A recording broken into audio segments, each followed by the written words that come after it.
광대한 우주에 생명체는 과연 우리 인간뿐일까요? 과학자들은 절대 그럴 리 없다고 믿고 있습니다. 최근 미 항공우주국 나사 과학자들은 제임스 웹 우주망원경으로 토성의 위성인 엔켈라두스에서 생명의 흔적을 발견했다고 발표했습니다. 바로 인산염입니다. 인산염은 엔켈라두스의 지하 바다에서 발견됐습니다. 인산염은 생명체가 반드시 갖고 있어야 될 분자입니다. 과학자들은 생명체를 찾아서 우주 곳곳에서 바다를 찾고 있습니다.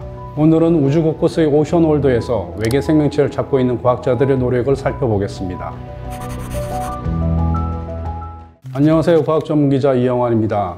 나사 과학자들은 지난 6월 20일 국제학술지 네이처 천문학에 아주 흥미로운 결과를 발표했습니다. 바로 제임스 웹 우주망원경이 토성의 위성 엔켈라두스에서 무려 1만 킬로미터나 되는 거대한 물기둥을 관측했다는 것입니다. 제임스 웹 우주망원경은 미국과 유럽, 캐나다가 25년에 걸쳐서 13조 원을 투자해서 만든 거대한 우주망원경입니다. 지금까지 개발된 우주망원경 중에 가장 큽니다. 나사에 따르면 제임스 웹이 이번에 포착한 엔켈라두스의 물기둥은 지금까지 관측된 것 중 가장 큰 규모입니다. 엔켈라두스에서 관측된 1만 킬로미터 길이의 물기둥을 지구로 따지면 미국 LA에서 아르헨티나 부에노스아이레스까지 이르는 거대한 길이입니다.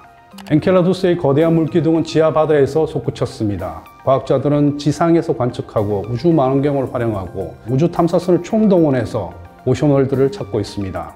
과학자들이 우주 곳곳에서 바다를 찾고 있는 이유는 생명체가 존재하려면 액체 상태의 물이 반드시 있어야 하기 때문입니다. 일단 물은 모든 물질을 녹일 수 있는 최적의 용매입니다. 물질이 녹아야지 이곳에서 생명체가 탄생할 수 있는 겁니다. 물은 비열도 높습니다. 비열이란 1g을 1도씨 높이는 데 필요한 열량을 말합니다. 그만큼 온도 변화가 적어서 생명체를 더위와 추위로부터 보호할 수가 있습니다. 물 분자를 구성하는 산소와 수소는 에너지를 전달할 수 있고 물질의 구성 요소가 될 수 있습니다. 이번에 거대한 물기둥이 나온 엔켈라두스는 지름이 504km로 지구에 비하면 4%에 불과합니다. 과학자들이 이 작은 위성에 주목하고 있는 것은 엔켈라두스가 목성의 위성인 유로파와 함께 태양계에서 생명체를 간직한 바다가 있을 가능성이 가장 큰 천체이기 때문입니다. 특히 두 천체는 다른 것과 달리 물이 얼음 상태이거나 혹은 살짝 얼어있는 슬러시 상태가 아니라 생명체가 탄생하기에 적합한 온도를 가진 것으로 추정되고 있습니다. 엔켈라두스의 물기둥은 2005년 미국과 유럽의 탐사선인 카시니호가 처음 발견했습니다. 과학자들은 카시니호 관측 결과를 토대로 엔켈라두스의 지하바다를 이렇게 묘사했습니다. 일단 표면에서 40km까지 얼음층이 있습니다. 그리고 가운데에는 암석층이 있겠죠. 이 사이에 10km 수심의 거대한 바다가 있다는 것입니다. 여기서 물이 뿜어져 나와서 갈라진 틈으로 밖으로 나왔다는 것입니다. 이어 나사 과학자들은 2016년에 허블 우주망원경으로 엔켈라두스에서 200km 높이의 물기둥이 솟구치는 모습을 관측했습니다. 과학자들은 목성의 위성인 유로파에서도 물기둥이 솟구치는 모습을 관측했습니다. 2012년과 2016년 160에서 200km 높이의 물기둥을 관측했습니다. 유로파에 지하 바다가 있다는 가능성은 1990년대부터 제기되었습니다. 목성 탐사선인 갈릴레오가 유로파를 지나가고 있는데 자기력이 변했습니다. 자기력이 변한다는 것은 액체 상태의 물질이 들어있다는 겁니다. 이것을 근거로 과학자들은 유로파 지하에 거대한 바다가 있을 것이라고 가정했습니다.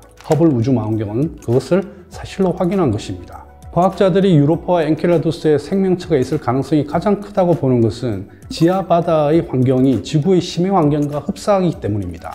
두 위성은 목성과 토성이 당기는 중력의 힘에 따라서 내부에 마찰력이 생깁니다. 마찰력이 생기면 그 안에 온도가 높아지는 해저 온천이 생긴다는 겁니다. 1970년대 과학자들은 지구의 심해에서 비슷한 환경을 발견했습니다. 심해에서 뜨거운 물이 분출되고 있는 열수 분출구를 발견했습니다. 이곳은 빛이 들지 않습니다. 그런데도 생명체가 많이 번성하고 있었습니다. 과학자들은 이러한 환경이 지구에서 처음 생명체가 탄생한 곳이라고 생각했습니다. 엔켈라두스와 유로파 역시 그런 환경을 갖고 있으면 생명체가 있을 가능성이 크다는 것입니다. 실제로 미국과 독일 과학자들은 2015년 엔켈라두스에서 규산염을 발견했습니다.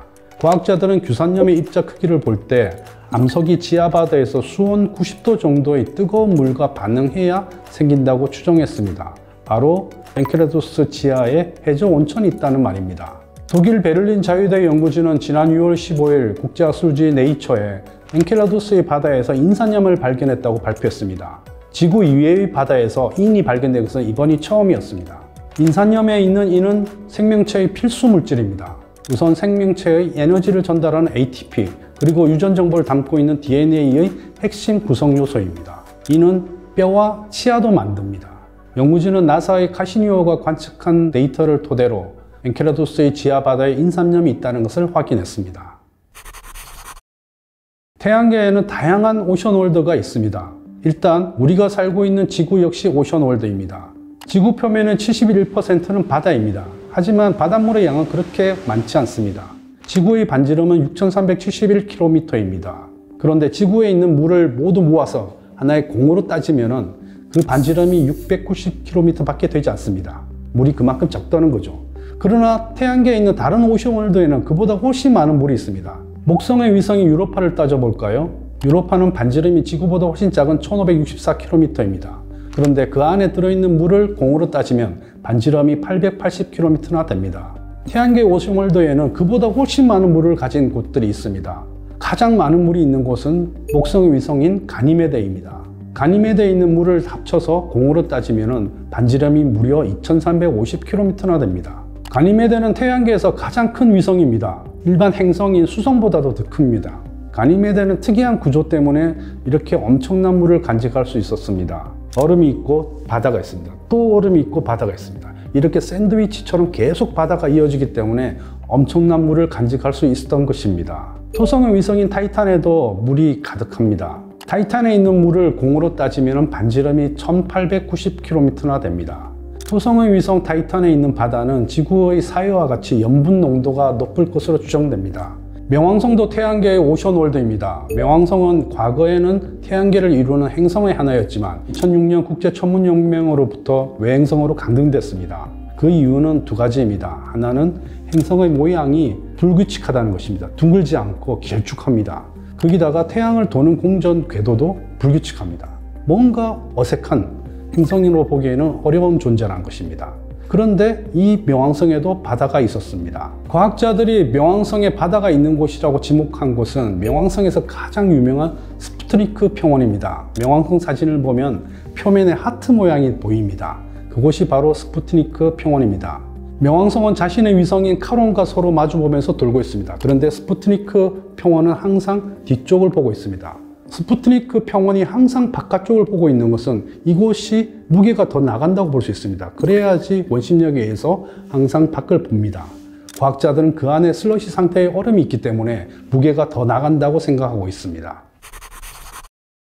유로파와 엔켈라두스는 1990년대부터 관측되기 시작했습니다. 목성은 갈릴레오호, 토성은 카시니오가 관측했습니다. 2000년대 들어서는 또 다른 주자가 관측의 임무를 또 맡았습니다. 미국 나사는 2011년 목성 탐사선인 주노를 발사했습니다.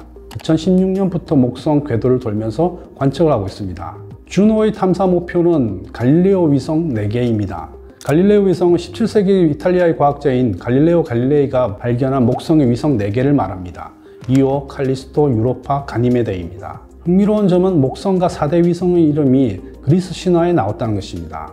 목성의 이름이 주피터는 그리스 신화의 제우스 신입니다. 그리고 4개의 위성은 그리스 신화에서 제우스가 바람을 핀 여신들입니다. 그럼 주노는 누구일까요?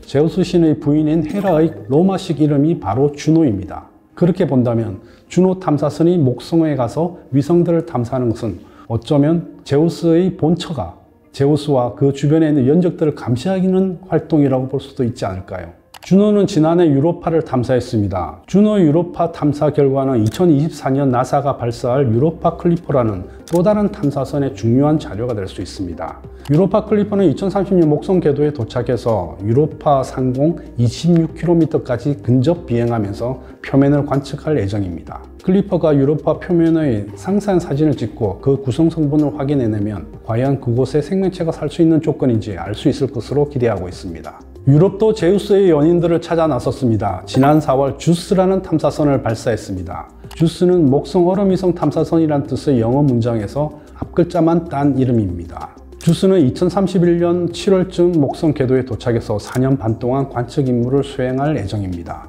또 다른 오션월드인 토성의 위성 타이탄에도 새로운 탐사선이 갑니다. 나사는 2027년 드래곤플라이라는 새로운 탐사선을 타이탄에 보낼 예정입니다. 드래곤플라이는 지구 밖으로 가는 최초의 비행 탐사선입니다. 지금 화성에도 인저뉴이티라는 헬기 형태의 비행선이 있습니다. 그러나 탐사의 보조 임무만 하지 본격적인 탐사는 하지 못합니다. 드래곤플라이는 2034년쯤 타이탄에 도착해서 1m 길이의 수평 날개를 회전하면서 곳곳을 날아다니고 그곳에서 토양 시료를 채취할 예정입니다. 바퀴를 굴러가는 로버보다는 훨씬 더 이동에 자유롭습니다. 그만큼 많은 탐사를 할 수 있겠죠. 과학자들이 태양계에서 오션월드를 찾고 있는 것은 그곳에 생명체가 있을 가능성이 크기 때문입니다. 그리고 태양계의 오션월드들은 태양계가 어떻게 형성됐는지도 알려줄 수 있습니다. 행성이나 위성이 만들어질 때 그 형태가 달라질 수 있기 때문입니다. 또 다른 의미는 바로 심우주 탐사의 보급기지가 될 수 있다는 것입니다. 오션월드에 있는 물은 정지하면 우주인들이 마실 수 있는 식수가 됩니다. 또 물을 분해하면 수소와 산소가 나옵니다. 수소와 산소는 로켓의 연료가 됩니다. 인류가 태양계의 오션월드를 찾으면 태양계 형성의 비밀을 밝혀내고 우리가 그토록 기대하는 외계 생명체를 만날 수 있을지 모릅니다. 오늘 저와 함께한 태양계 탐사가 재밌었나요? 그렇다면 좋아요와 구독 열심히 눌러주시기 바랍니다. 지금까지 이영환의 스코프였습니다.